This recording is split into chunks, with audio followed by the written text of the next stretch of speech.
Baik, bismillahirrahmanirrahim. Assalamualaikum warahmatullahi wabarakatuh. Waalaikumsalam warahmatullahi wabarakatuh. Alhamdulillahilladzi ja'ala al-Islam wal aqidah wa ja'ala al-Qur'ana imama wa ja'ala Rasulullah sallallahu alaihi wasallam uswatul hasanah lil alamin wa rahmah. Raditu billahi rabban wa bil islami dina wa bi Muhammadin nabiyya wa rasulah. Yang pertama-tama atau yang paling utama, marilah kita memanjatkan rasa syukur kita kepada Allah Subhanahu wa taala yang telah memberikan kita begitu banyak nikmat serta hidayahnya. Tak lupa pula, marilah kita menghanturkan salam dan salawat kepada sang motivator terbaik kita, yakni baginda Nabiullah Muhammad sallallahu alaihi wasallam. Baik, yang pertama-tama perkenalkan, saya sebagai moderator atas nama Muhammad Baltawakal dan rekan saya atas nama Yusuf Sewang. Baik, di sini saya akan dan rekan saya ingin mempresentasikan hasil laporan ujian mid semester mata kuliah skala B sistem desain dengan membuat web sekolah terintegrasi berbasis skala B sistem desain. Studi kasus Pondok Pesantren Abnaul Amir. Baik, langsung saja saya masuk dalam materinya. Agenda apa yang akan kita bahas? Yang pertama ada latar belakang dan tujuan. Yang kedua, deskripsi sistem dan modul. Yang ketiga, arsitektur dan pembagian CPU. Yang keempat, ada rancangan database dan ERD. Yang kelima, ada hak akses dan use case. Yang keenam, ada skala B sistem design. Yang ketujuh, ada demo dan kesimpulan. Next. Yang pertama, latar belakang. Pondok Pesantren Abnaul Amir mengelola beberapa jenjang pendidikan sekaligus RA, MI, MTS, dan MA beserta kegiatan kepesantrenan seperti tahfiz dan asrama santri. Ada duplikasi data yang dimana data santri diinput ulang di setiap bagian kesiswaan, BK, dan jurnal. Yang kedua, administrasi lambat. Proses manual antar unit memperlambat pelaporan. Yang ketiga, tidak terintegrasi, setiap bagian bekerja terpisah tanpa satu sumber data. Solusi: satu sistem terintegrasi dengan database terpusat. Seluruh modul kesantrian, jurnal, BK, tahfiz, dan perizinan asrama terhubung melalui satu tabel. Santri sebagai single course of truth dirancang dengan prinsip skala B sistem design. Next. Selanjutnya, tujuan project. Yang pertama, merancang web sekolah terintegrasi dengan beberapa modul utama. Yang kedua, menerapkan konsep skala B sistem design pada arsitektur sistem. Ketiga, merancang hak akses pengguna berbasis role. Yang keempat, membangun satu database terpusat yang digunakan bersama seluruh modul. Yang kelima, merancang pembagian CPU, server virtual beserta alasan teknisnya. Yang keenam, mendokumentasikan proyek secara sistematis di GitHub dan video presentasinya. Next. Deskripsi sistem. Sistem dibangun dengan pendekatan moduler. Satu aplikasi PHP native yang berjalan dalam satu proses. Namun setiap modul memiliki batas kode yang tegas dan terhubung melalui satu database terpusat. Yang pertama, backend PHP native, database MySQL, frontend Bootstrap 5, arsitektur moduler monolith. 4 role pengguna: 1 admin akses menu, 2 ustaz jurnal tahfiz, 3 musrif, BK izin asrama, yang keempat santri read on dan ajukan izin. Next. Modul yang dibangun. Yang pertama, manajemen pengguna. Yang kedua, data kesantrian. Ketiga, jurnal mengajar. Yang keempat, bimbingan konseling. Yang kelima, perizinan asrama. Dan yang keenam, tahfiz. Baik, selanjutnya saya persilahkan kepada Saudara Yusuf Sewang. Terima kasih atas kesempatannya, moderator. Di sini saya akan menjelaskan tentang arsitektur sistem modular monolith.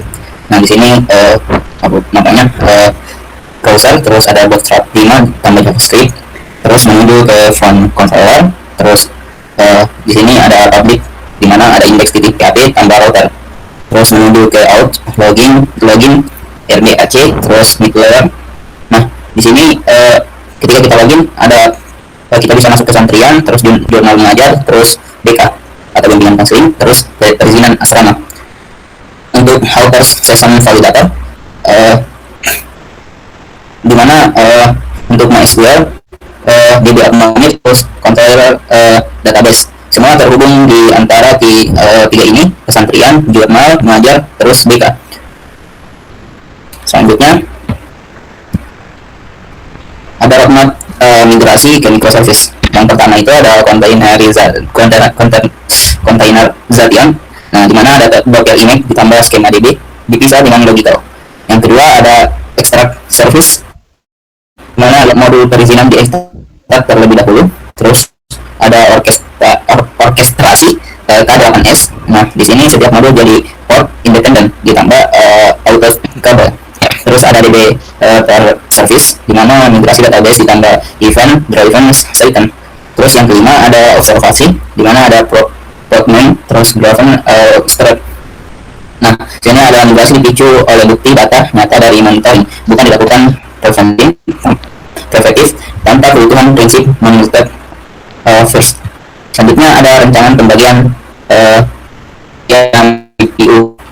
Nah, dua CPU itu RT server, PHP dan FPM.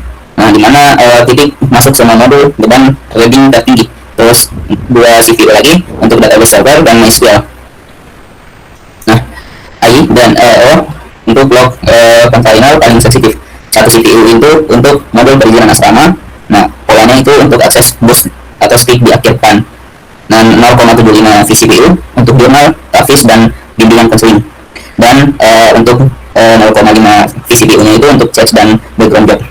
Selanjutnya ada rancangan database.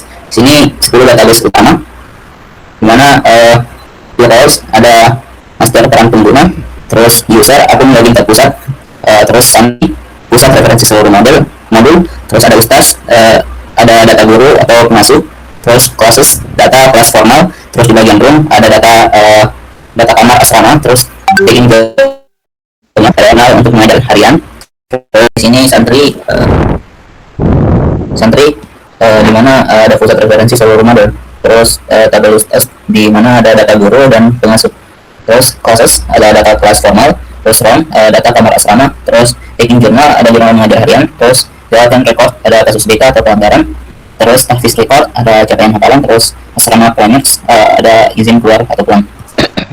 Selanjutnya di sini ada diagram ERD, di mana ada rules ini mengirim ke user, terus user mengirim ke ustaz dan santri, di mana ustaz ini terhubung ke kelas, terus terhubung dengan taking jurnal, untuk kelas juga terhubung dengan santri.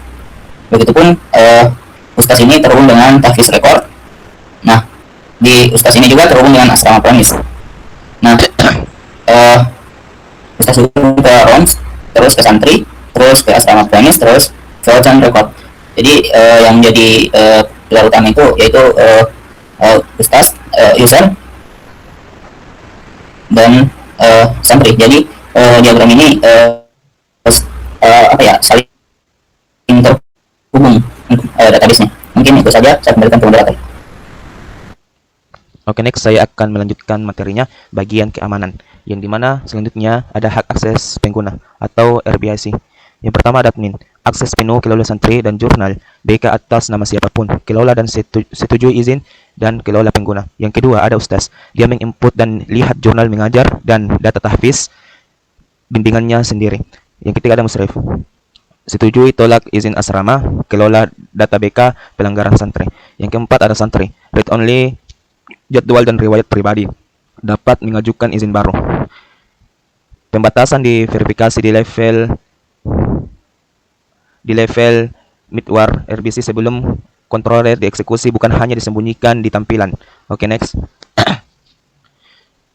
Selanjutnya ada use case utama. Yang pertama ada ustaz mengisi jurnal dan tahfiz. Yang pertama login, lalu pilih kelas, lalu isi materi, tanggal kehadiran, lalu data tersimpan dan dapat direkap admin.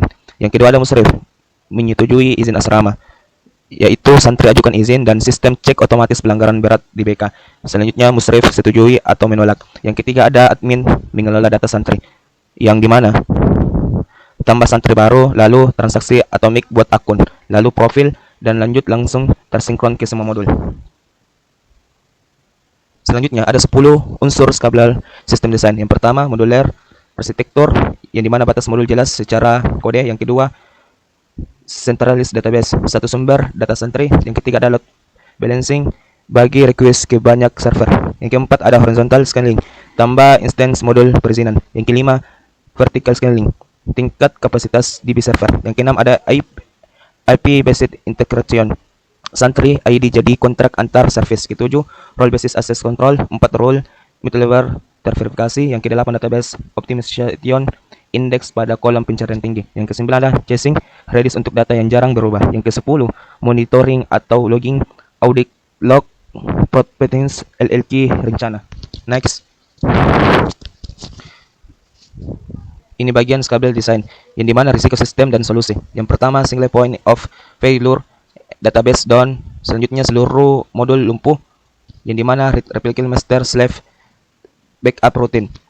Yang kedua, bottleneck beban tinggi, modul persinan padat mengaruhi modul lain, yang dimana writing, splitting, plus chasing radius. Yang ketiga, kebocoran data sensitif, data backup berisiko transpose dan RPC kita plus audit log di level mid-level.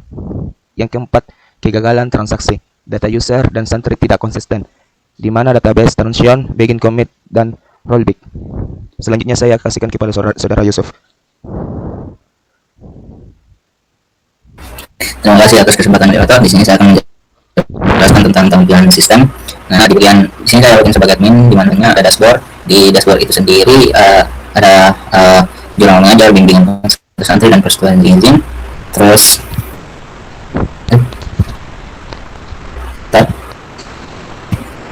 di bagian data kesantrian ada beberapa santri yang sudah tambahkan di database-nya. Ada sekitar total santri 54, terus aktifnya juga 54, belum ada lulusan keluarnya. Nah, terus di bagian jurnal mengajar, di mana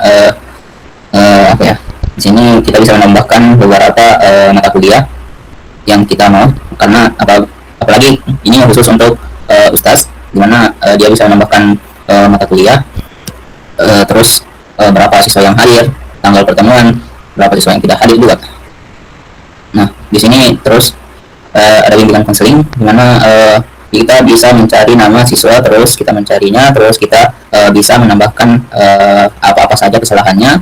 Terus terakhir di bagian persetujuan izin, di mana ini adalah untuk santri, di mana untuk santri sendiri harus mengisi beberapa pertanyaan kalau ingin izin untuk pulang, atau entah itu sakit atau pengen pulang saja sebentar.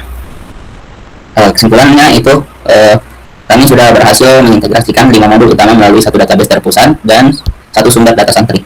Terus yang kedua, menerapkan role based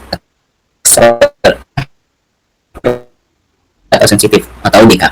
Terus diuji secara fungsional, login lintas role, transaksi pendaftaran santri, terus validasi bisnis perizinan dan bimbingan konseling. Terus yang keempat, disiplin, roadmap, migrate ke microservice dan Kubernetes untuk pertumbuhan jangka panjang.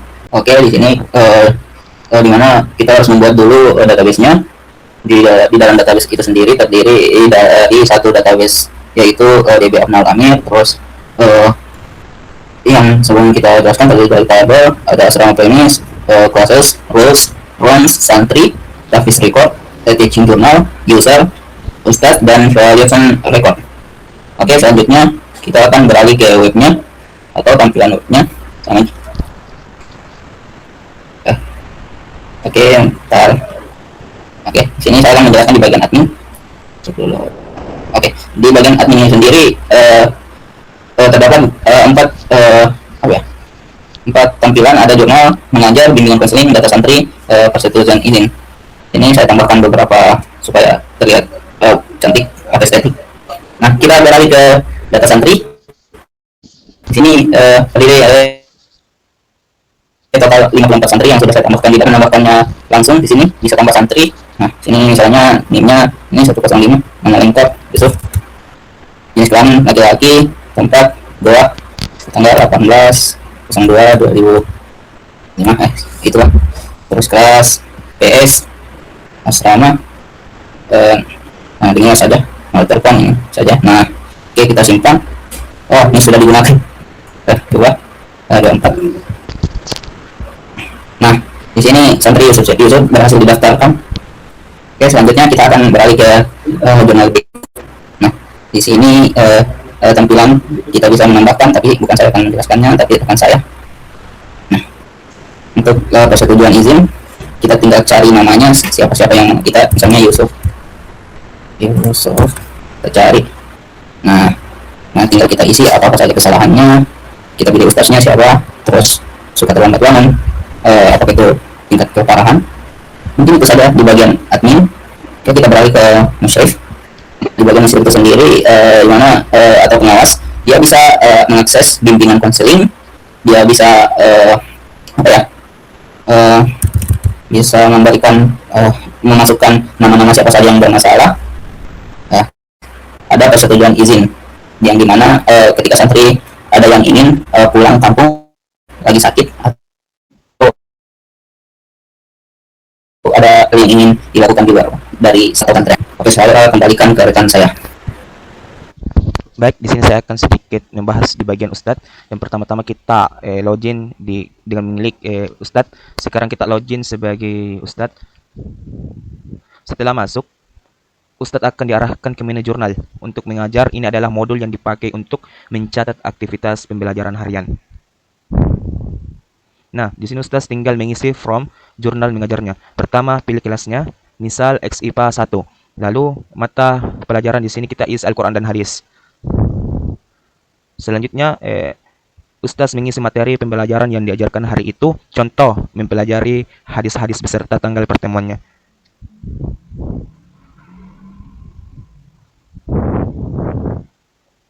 Lalu, dia memilih pembelajaran dan tanggal pertemuan.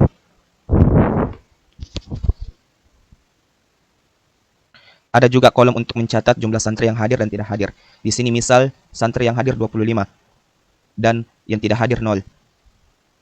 Nah, dan kalau ada catatan tambahan seperti detail materi, misal mengajarkan hadis-hadis Imam Bukhari dan Muslim, itu juga bisa dicatat di kolom catatan tambahan. Setelah itu, semua terisi, Ustaz tinggal klik simpan jurnal. Nah, dan setiap jurnal yang sudah disimpan akan langsung muncul di bagian riwayat jurnal. Saya di bawah, jadi Ustaz bisa lihat rekap jurnal yang pernah diisi kapan saja. Oke, kita simpan. Dan di bagian santri, kita klik bagian santri. Sekarang kita coba login sebagai santri. Kali ini kita pakai akun atas nama Muhammad Iqbal Tawakal. Berbeda dengan Ustadz tadi, menu yang muncul untuk santri itu ajukan izin karena memang santri aksesnya lebih terbatas sesuai dengan role masing-masing. Klik menu ajukan izin. Nah, di halaman ini, pengajuan izin keluar atau pulang asrama, santri bisa mengajukan izin dengan mengisi jenis izin dulu. Misalnya, sakit. Lalu alasannya, contohnya harus dirawat di RS. Kemudian, santri mengisi tanggal dan jam keluar, serta rencana tanggal dan jam kembali. Setelah lengkap, tinggal klik ajukan izin.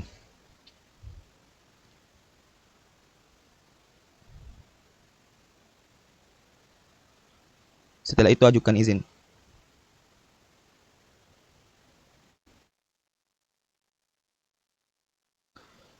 Nah, begitu dihilangkan status otomatis menunggu persetujuan dulu. Dan ini bisa dilihat santri di bagian riwayat pengajuan izin. Saya di bawah, di contoh ini kita bisa lihat ada pengajuan izin sakit berobat yang keluarnya tanggal 7 Juli 2026. Oke, khusus kolom status setujui. Jadi alurnya, santri mengajukan izin lalu izin itu akan diteruskan ke musrif asrama untuk ditinjau dan disetujui atau ditolak. Dan hasilnya bisa langsung memantau santri di halaman yang sama tanpa perlu tanya manual lagi ke pengurus asrama. Nah, seperti ini tampilannya.